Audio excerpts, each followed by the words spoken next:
میش دا حقوق نه غوړي دغه د پورر وتلی و ان شاء الله چې د میش مطالبه تسلیم نشي میش دولت درنه ورګي په باندې کې ایبانی نصیب پېښور ته د پېښور نو سیګ درې د پارلیمنت او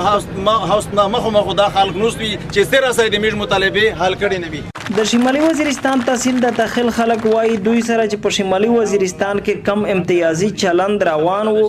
د ضرب عضب عملیاتو نه وروسته هم هغه چلند ور سره روان دی. د شمالي وزیرستان زیاتره کډوال د ضرب عضب عملیاتو نه وروسته بیرته خپلو سیمو ته واپس کړي شول ولې دوی نن هم بنو ډیره اسماعیل خان او د افغانستان په بلابېلو سیمو کې د بسر او سمانۍ په حال کې د کډوالۍ ژوند تیروي.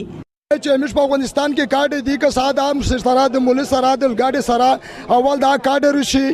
د موږ په شمالي وزیرستان دلته چې کوم سیمینه دي دا بلاک ته موږ ته پیسې د ډیمول نه راسوي موږ ته دا و مسجونه په باندې دا موږ ته ورسوي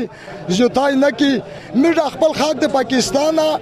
خپل حقوق غوړي. که یو لوري ته د تحصیل د تخیل کډوالو ته د افغانستان نه د خپلو ګاډو د بیرته راوستلو اجازه نشي ورکولی ولې بل لوري ته د ویریفیکیشن کولو باوجود هم د 13 میاشتو نه یې سیمونه بلاک دي او د دوی په نوم راتلونکې نقد مرستې دوی ته نشي ورکولی. داس نمونه حقوق ونه غوړل که څرنګه چې د وړ ته ورکه براخیل ته ورکه توریخیل ته ورکه ډانډ درپخیل ته ورکه